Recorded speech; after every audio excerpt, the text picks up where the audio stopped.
Okay, guys, so I think it's 2:32, so we'll go ahead and start because I know some of you guys are busy and you might have other meetings that you might have to attend. So guys, for our Zoom meeting today, a couple things that I want to discuss. I want to discuss the weekly agenda. What is our plan for the day? What are things going to be due?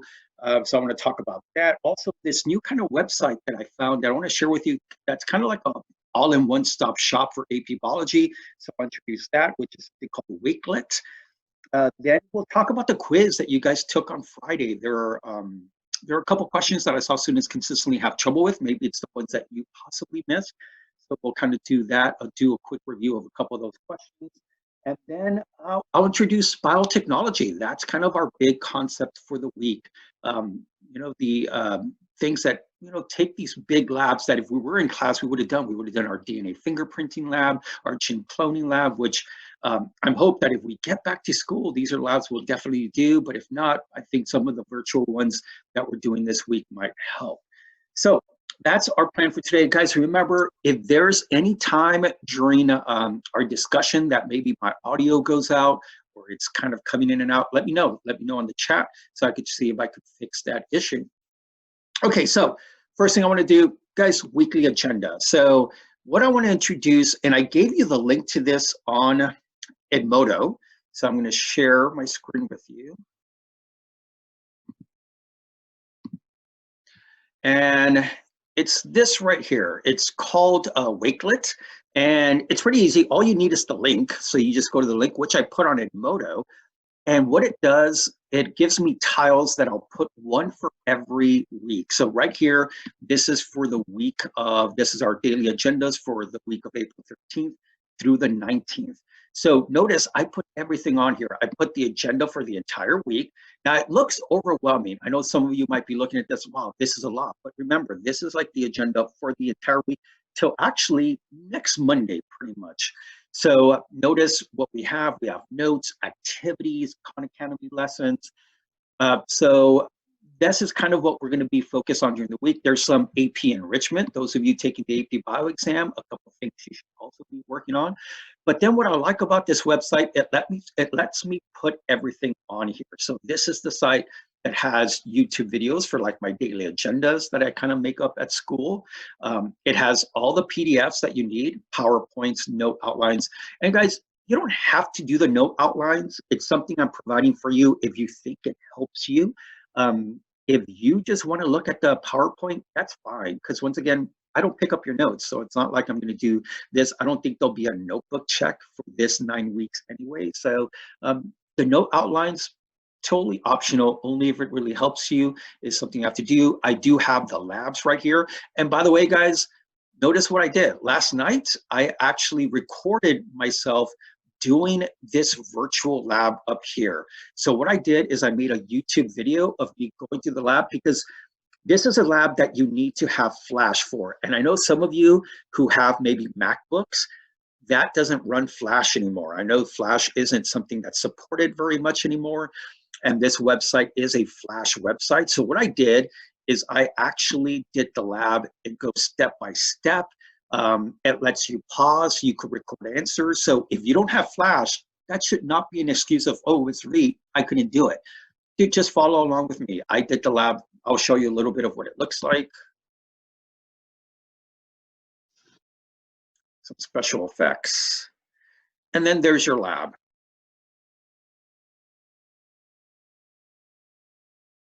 So I'll stop that. But once again, that's what it kind of looks like. So I go step by step so you could actually still do the handout and learn about gel electrophoresis. So let me go back. So it has that. It has all the other lessons here, the DNA scissors, which I'm going to make a video as well going through that because there's some parts in there that are complex. And then look, all the Khan Academy lessons that you have to do are also on here. Videos that you should watch, articles that you should be reading. There are links to them here. And then I have your enrichment, your AP enrichment review sessions for some of the AP biology content. For example, the B's properties of water, dehydration synthesis, hydrolysis, carbs, lipids. There's a review session. And guys, these are good. These are from College Board. They're from teachers across the nation that are getting together and doing these review sessions for kids all around the country. So definitely something you should check out. And I've already put links to a couple on here that they've done already. And what it does, it lets me add things. So as I do my own lectures, I'll put it on here as well. And I'll continue to give this link on Edmodo. So once again, I think this is an excellent source for me to put everything in one spot. So you don't have to go to Edmodo folders, and then you have to go to the Khan Academy Lessons website. Guys, I'll put the quizzes on here when we have that. So everything will kind of be on here for you to access. So let's talk about some due dates. So notice here, we have a couple things, guys. We have our notes. The two activities that you'll probably be turning in this week are the gel electrophoresis virtual lab and the DNA restriction enzyme activity. Guys, these will be due on Monday. What I'll do is I'll probably have them due Monday of next week, since we started kind of late with Monday being Easter weekend. I'll give you that extra time and you guys will submit this on Monday. Guys, notice our quizzes midweek knowledge check is going to be on Thursday. The Edmodo quiz, guys, it says Friday. But I wanted to see, would you guys be opposed to maybe taking an Edmodo quiz on Sunday? If that's a bad idea, if you're like, no, Sunday is my day of worship or whatever, and you wouldn't be able to do it during that time, I will leave it on Friday. I think it's still doable on Friday. But I am looking for feedback. If you guys feel like it's too much information, if you think you're overwhelmed, you could give me some feedback and I could definitely change that possibly if we need more time. So that's kind of our agenda. And once again, this is our site. Once again, I'll send the link on Edmodo again. So let me stop this real quick. Guys, what do you think about, first of all, what do you think about that site? What do you guys think about maybe having the quiz, the Edmodo quiz on Sunday? You could put your thoughts on the Zoom chat. Some people say either or, Friday would be best. Okay. Okay, well, I'll continue getting feedback. So right now it's scheduled for Friday. If I do change it, I'll let you know. And once again, I'll get feedback from you guys. Maybe you guys are going to be feeling good about biotechnology. I don't think biotechnology is that complex, but it does take some time because a lot of it might be brand new to you. Some of you maybe never covered this your freshman year. Saturday could be an option, but I feel like maybe a lot of you guys might be doing stuff on Saturday, but then again, you guys should be in quarantine and not really be doing very much. So maybe Saturday would be a possible option. But once again, I'll definitely keep you updated if I do end up changing that quiz. Okay, so with that said, guys, questions about the weekly agenda? Anything about the assignments or anything that you saw that's bothering you? If you guys are all good with the agenda, you could give me a thumbs up.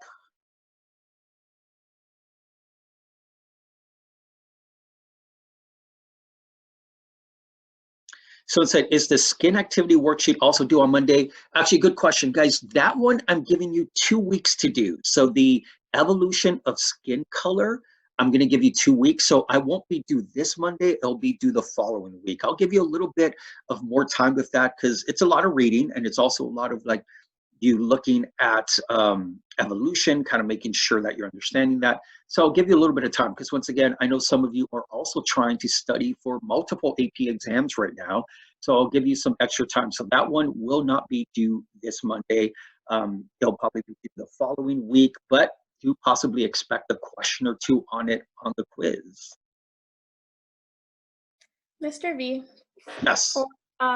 In regards to like curriculum, when do you think we would start just strictly reviewing for AP exams, or do we do that all on our own? Because this is a dual credit class, it's something you're going to have to be doing on your own. Those of you who are dual credit, we've been given strict instructions that from the Alamo Community Colleges that, guys, it's business as usual. I am required to make sure that I'm giving you lectures online. I'm required to make sure that I'm taking grades, physical, actual numerical grades. So it's something that we need to continue to chug along. What I am going to do is I'm going to try to scale back. Next week, I'm going to try to maybe just, scale it back a little bit with some of my lessons and give maybe lessons more towards review. Because once again, I also want to make sure those of you who are just AP, I want to make sure you have the time to get ready for that AP exam. So next week, it won't be heavy. I know, once again, this week it looks pretty overwhelming. Next week, I'll scale it down a little bit, making sure that you have time to start getting ready for AP exams. Because I know those are coming soon. Once again, AP Biology is May 18th. So we still have a little bit of time. So some of the assignments I'll give you next week will be more kind of review, like FRQ reviews. I'm going to start giving you some FRQ review assignments, trying to think of FRQs that you might possibly see. Once again, only 2 questions on the AP exam this year, 2 FRQs. So I'm going to try to mimic what you possibly might see.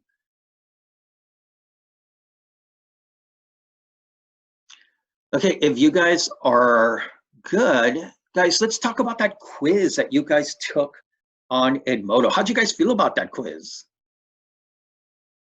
What do you guys think your average was for this quiz that you guys just took?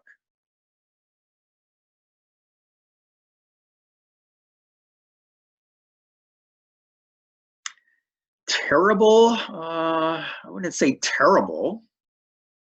Good, not good. Okay, well, guys, let me show you what well, once again, there's a morning session and the afternoon. The average between the both sessions were pretty much the same. One was like 1 point higher. The afternoon was 1 point higher than the morning. But guys, let me share my screen with you and also kind of go over a couple questions that I saw students struggle with. So let me share that with you.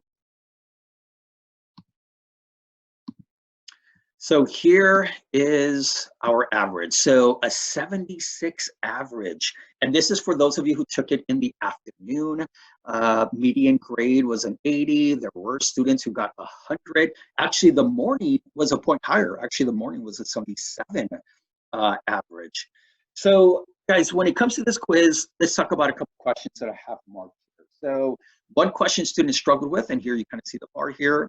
It's question number 3. So I'm going to pull that up right here. And question number 3, notice states that a scientist is attempting to provide support for the hypothesis that RNA was the first genetic material. Which of the following would be a workable alternate hypothesis? So once again, we actually think RNA evolved first. And there's several reasons. One thing is RNA does a lot more stuff than DNA. RNA can be like an enzyme, it could replicate itself, it could transfer molecules, it's a lot more multifunctional. So here, the best answer to us is going to be B. RNA can be observed to self-replicate. RNA can actually replicate itself without the assistance of proteins. DNA, it needs proteins to replicate itself. It needs DNA helicase and DNA polymerase 3, and it needs ligase. RNA could actually replicate itself without really any necessary proteins. There's these actually RNA infectious particles called virons that could actually they're random pieces of RNA that can infect plants and actually cause diseases. So that was our answer there for question number 3. So that was one. Let me look at another one. So also I have marked question number 4. So question number 4, it was a situation where you have some flies, and I won't read the entire prompt because it's a lot, but notice here in the bottom kind of gives us the big information. It says mating between individuals from the 2 populations of flies produce populations of these species of flies, which I don't want to pronounce, they're like Ragaletes, produce hybrid flies that appear to be healthy and have normal lifespans. But the eggs laid by these hybrid flies, however, do not hatch or hatch less often than those of flies from either of the 2 populations. Which isolating mechanism seems to be important for this? So notice they could reproduce, they produce a hybrid, and the hybrid is healthy. It actually lives a normal life, but it can't really have babies of its own. It looks like it's having trouble having any offspring. That is what we call reduced hybrid fertility. Kind of like our mule. Once again, a donkey and a horse can mate, and you could actually get a mule. A mule is vigorous, it can be healthy, but it's healthy, but it cannot have any offspring. Actually, I don't know if you guys found, I just ran into a story where in a wild preserve, a zebra and a donkey actually mated with each other, and they created what they're calling a zonkey. And it's like part donkey and part zebra. It's actually really cool. But it's not a new species because the zonkey is actually sterile. So kind of cool. Actually, maybe I'll put that article. It just came out. I saw it on CNN just a couple of days ago. So kind of cool. That's going to be a new thing with zonkey.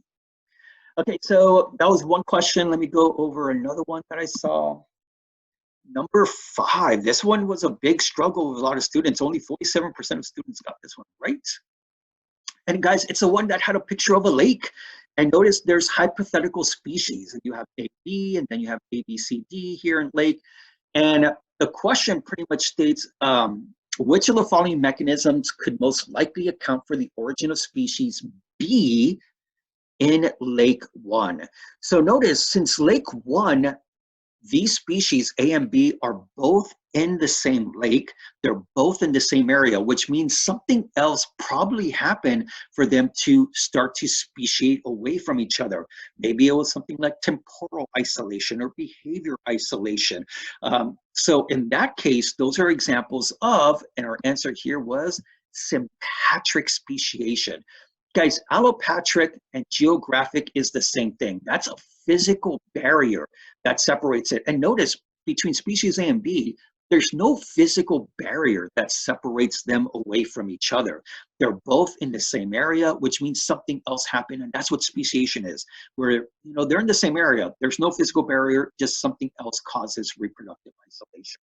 And guys, I don't think, hopefully none of you put that Chuck Norris developed this species, because that is not true. So that was one. Just a couple more. We had number 9. So notice it says here, rank the following in order from most general to most specific. And guys, our correct answer is C. Notice we have 2, reproductive isolating mechanism. That's what causes speciation. Then we have 4, pre-zygotic isolating mechanism. Then we have 1, which is gametic isolation. And then we have 3, which is that the sperm and egg are incompatible with each other in sea urchins. So notice our most specific is actually looking at what species is being affected. Then we have gametic isolation, then we have pre-zygotic, and then we have reproductive being the most broadest. So that would have been our answer, 2, 4, 1, 3 there. Then we have number 12.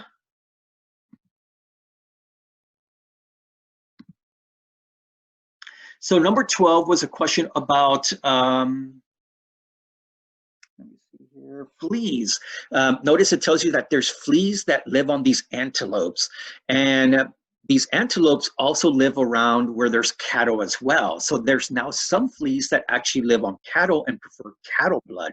So you have these 2 species of fleas, one more on antelopes, the other one on cattle. And it says over time, what possibly might happen. And in this case, it's going to be B. You could have 2, sympatric speciation, because once again, they live in the same area. There's no physical barrier that really separates them. Fleas can jump from one organism to another. You have 3, habitat isolation. They live in the same area, but it looks like they're occupying different habitats. Some fleas on the antelope, other fleas on the cattle. So that's 2 different habitats. And then guys, those are examples of pre-zygotic barriers. So in this case, it is 2, 3, and 4. That would be our answer. Then we also have just 2 more. Let me go over this, 15. So guys, this was a Hardy-Weinberg problem. So this is just something going back and making sure that you go back and do your Hardy-Weinberg correctly. Notice it tells you there that 7% of the African population is born with the homozygous condition. Now, I think this is where some people try to do, okay, that means that 0.7 is your Q squared. Not exactly. Your Q squared is going to be 0.07. Remember, it's not 70%, it's 7%, so it's 0.07. So your Q squared is 0.07. You take the square root of that, and you're going to get a number. You subtract it from 1. Then you have your dominant and recessive alleles. You multiply them together times 2, and you get 38%. One last question that I want to go over is one that caught me off guard that you guys missed some in the afternoon. That is number 18. where it says macroevolution is, guys, macroevolution is just a fancy word for speciation. What is speciation? The formation of species, how new species come about. That's what macroevolution is. And I had a lot of students who had struggled with this question. So those are the ones that I wanted to cover. Guys, any questions over the quiz?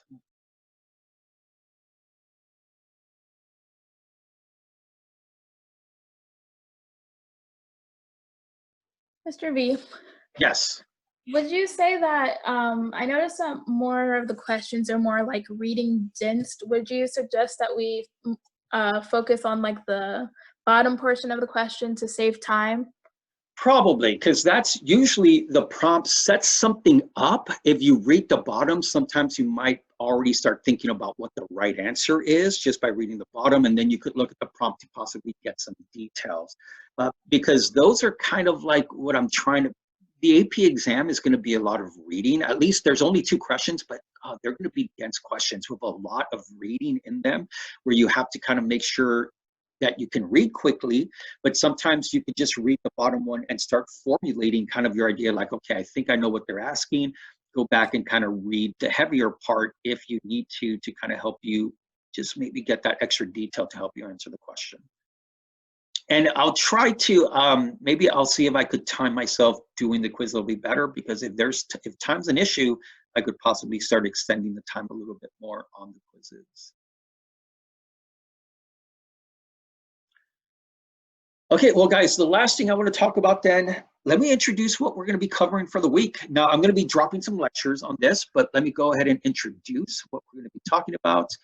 And guys, what we are going to be talking about for this week is going to be biotechnology, also sometimes called DNA technology. And guys, when it comes to this is one of my favorite parts, because this is where you talk about gene cloning, you talk about GMOs, we talk about CRISPR, those of you who know what that is, restriction enzymes, gel electrophoresis, DNA fingerprinting, all that comes into play here, gene therapy. Now, once again, I'm going to make lectures over this, but let me just introduce kind of just 2 slides real quick. Guys, a big part of biotechnology is kind of knowing this one term, because this one term kind of allows us to do a lot of the genetic engineering that we've been able to do. And that's being able to make something called recombinant DNA. That's kind of the big thing. And this is where you get DNA from 2 different sources that you combine together. So, and usually this is done in vitro. Do you guys know what in vitro means? Anybody out there? In vitro? Well, in vitro, I don't know if you guys, maybe some of you are in vitro babies. In vitro means test tube. So this is done in a test tube where we combine DNA from 2 different sources, we put it together, and we get recombinant DNA, like DNA from a bacteria, DNA from a jellyfish, boom, put it together, that's recombinant DNA. We were going to make recombinant DNA in our lab. Remember, we're going to do a gene cloning lab where we combine DNA of E. coli and combine it with DNA of this jellyfish that glows in the dark. We're going to put it together and make some recombinant DNA. So once again, in vitro, just make sure you remember that's in a test tube. Guys, the other term that you should know is in vivo. Guys, if you hear in vivo, that means inside a living organism. So you could do experiments in vivo inside a living organism, or in vitro outside in a test tube. So once again, it's often different species of DNA. It's combining like bacterial DNA and animal DNA. And then because of recombinant DNA, that allows us to do genetic engineering. And genetic engineering is the direct manipulation of genes for practical purposes. It's being able to mess with DNA in different ways for practical purposes, to make medicines, to make GMOs, to make crops resistant to certain things. So it allows us to do a lot of things, manufacturing of protein products like hormones, blood clotting factors, but a lot more. So I wanted to kind of introduce just this one slide. I'm going to drop some lectures really soon as well. But guys, make sure that you do your notes. It's really good stuff, guys. Do the gel electrophoresis lab. That's also a good virtual lab as well.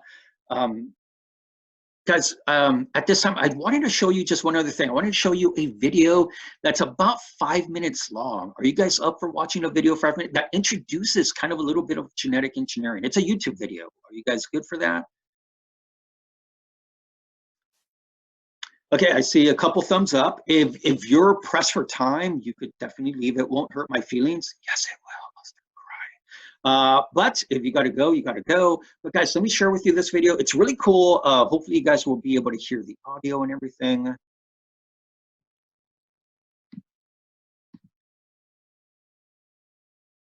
Let's see if I can get it.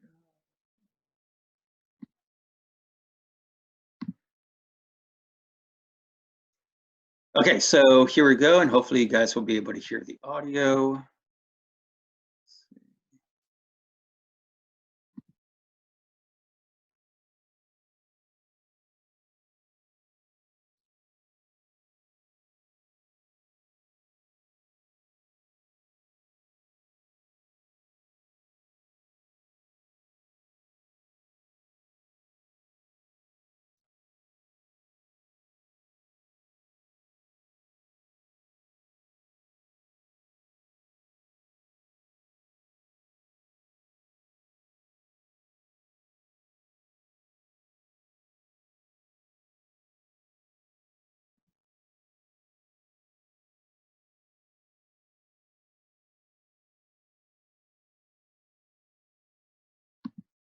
Okay, can you guys hear anything, or I guess it might be not playing the audio. Okay, so it looks like you can't hear it. Maybe I just can't play audio from my computer. Let me see if I could do something real quick. Oh wait, here, share computer sound. Let me see if you guys could hear this now. Okay, let me start it from the beginning, and let me know if you hear it now. Imagine you were alive back in the 1980s and were told that computers would soon take over everything, from shopping to dating and the stock market. That billions of people would be connected via a kind of web. That you would own a handheld device orders of magnitude more powerful than supercomputers. It would seem absurd, but then all of it happened. Science fiction became our reality, and we don't even think about it. We're at a similar point today with genetic engineering. So let's talk about it. Where it came from, what we're doing right now, and about a recent breakthrough that will change how we live and what we perceive as normal forever.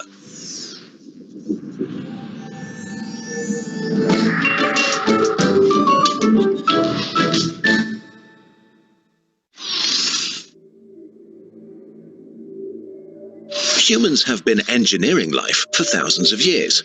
Through selective breeding, we strengthened useful traits in plants and animals.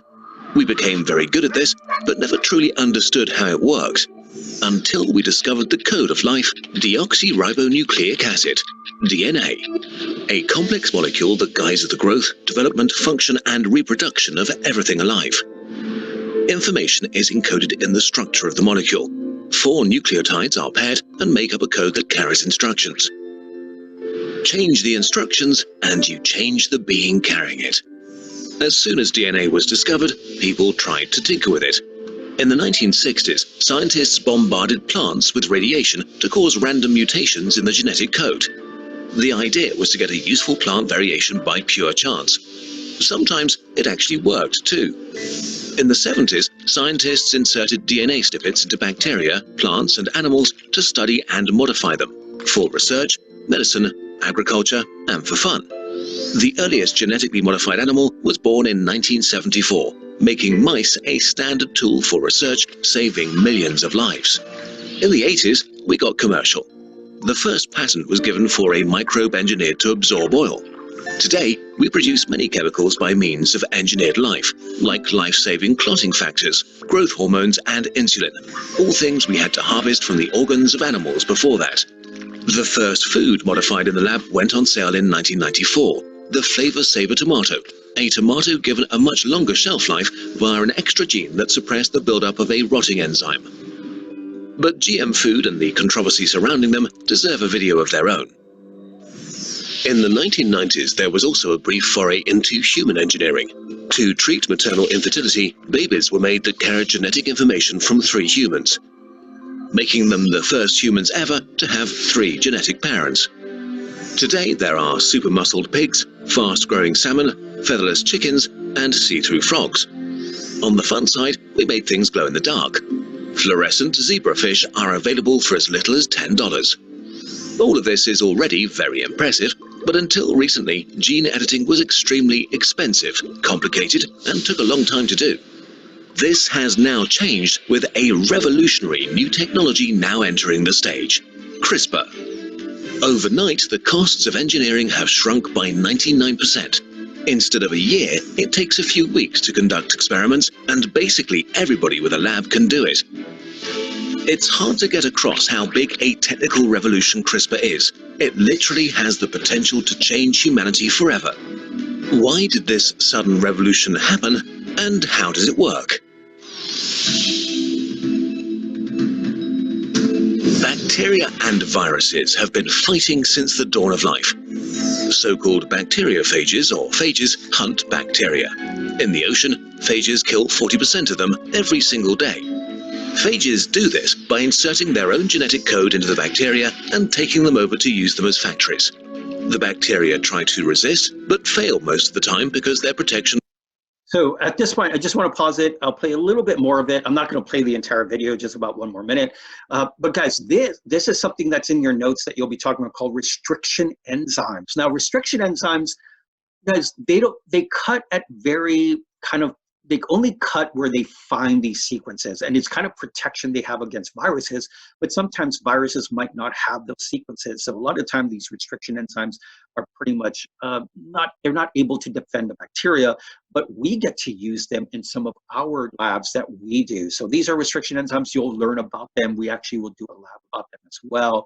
But let me play a little bit more of this, and then we'll end it in just maybe about a little bit over a minute. Tools are too weak. But sometimes bacteria survive an attack. Only if they do so can they activate their most effective antivirus system.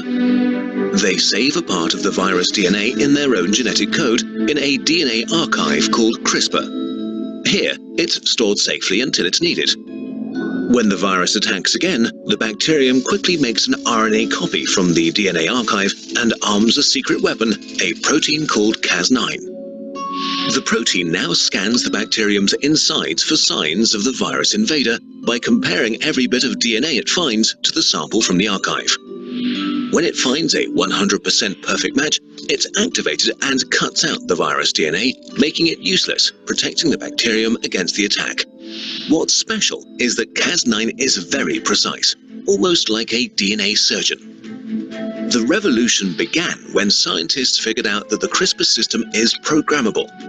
You can just give it a copy of DNA you want to modify and put the system into a living cell. If the old techniques of genetic manipulation were like a map, CRISPR is like a GPS system. Aside from being precise, cheap and easy, CRISPR offers the ability to edit live cells, to switch genes on and off, and target and study particular DNA sequences. It also works for every type of cell: microorganisms, plants, animals, or humans. But despite the revolution CRISPR is for science, it's still just a first-generation tool. More precise tools are already being created and used as we speak. Okay, so I'll stop here, and we'll talk about CRISPR because, guys, this is something that it ends up being really interesting, because I think in your lifetime, you're going to be able to, maybe not in your lifetime, not maybe when you're having children, which is hopefully not anytime soon, but you know, maybe your children's children are going to be able to pretty much almost like design their baby, kind of pick and choose genes, make sure that they have no genetic disorders, being able to manipulate genes in a way where you could pick, like, hey, do you want your baby to have blue eyes? Do you want them to be 6'4"? Do you want them to have fair skin? Do you want them to make sure they have no issues with anxiety or alcoholism? And that's going to be something that's going to be available pretty soon. So, guys, what do you guys think about the video? Did you guys find it interesting?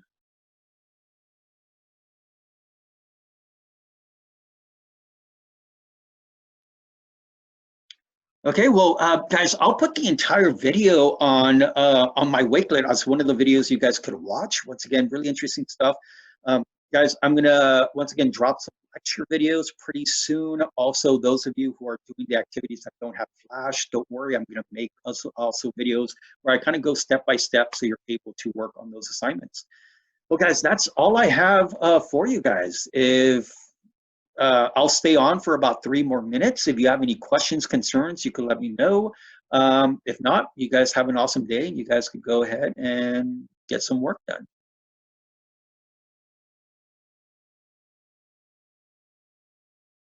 Mr. V, regarding like, I know they don't have a set in stone thing for grades, but is the weight going to be the same, or is it going to be a different weight since we have quizzes and daily? For dual credit, it's going to be the same, where quizzes are 20, I believe, a test. Now, because we're not going to have any tests yet, at least even Alamo Community Colleges haven't decided how we're going to do the exams yet. Labs are still going to be 35. Quizzes will be 20, daily assignments will be like 5%. So yeah, that stays weighted. Now, for non-dual credit, they still haven't told us what exactly the grades are gonna be like for that yet. So if I'm in dual credit, I would use that grade for our school grade, or would it be 2 separate different Actually, grades? no, it's gonna be 2 separate grades, because you'll get 1 grade, a numerical grade. In other words, for dual credit, you're either gonna get an A, a B, or a C, or an F. But then for Johnson, that could be different. That could be, they've told us that they'll be like a separate grade. Okay. Thank you. So is Johnson's grade gonna be like on a numerical scale, or is it gonna stay complete in progress?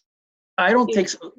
Now, don't take my word for it. Don't be like, oh, Mr. V said this, but this is what I'm hearing might possibly happen. Okay, so the grade you have for the third 9 weeks, what they're gonna do is, that's pretty much your starting off grade. And then what we're gonna do is take what they call a holistic view of what you've done for the fourth 9 weeks.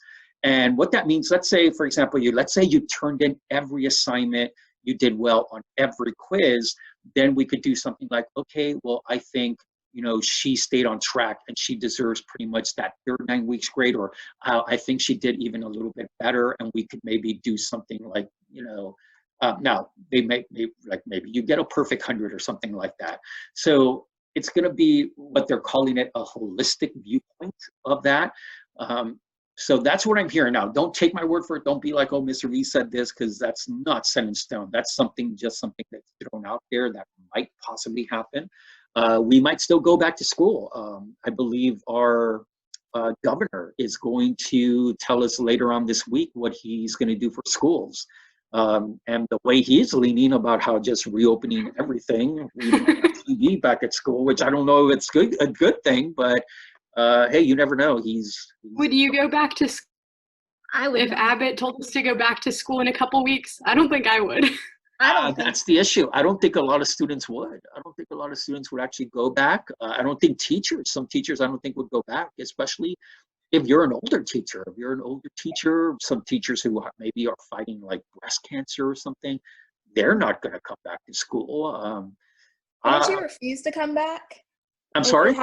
Couldn't you refuse to come back if it has to do with like health? I think so. Yeah, that's another thing. It's like if they do open up schools, I'm sure it's going to be optional. I think they're not going to be able to punish those students who refuse to come to school because they don't want to get sick. So that's something that, once again, I don't know what's going to happen. Once again, our governor is going to tell us a little bit later on this week about what he's going to do with schools. I think I would still go to school. I think I would go and try to teach, but try to maintain my distance. Maybe wear a mask. I have an awesome Darth Vader mask that I could wear. So I'm gonna make one. I had a question about the Emoto quiz. Yes. It was the one with the letters like A, B, C, D, E. So did the other letters were they kind of like distractors? Like did we have to not consider them? Are you talking about the one about the lake? Yeah, about the lake. Yeah, the other ones, they were kind of a distractor because we were only focusing on species A and B. It looks like the other species, once again, because it told us in the question that species A was the ancestral species, kind of the first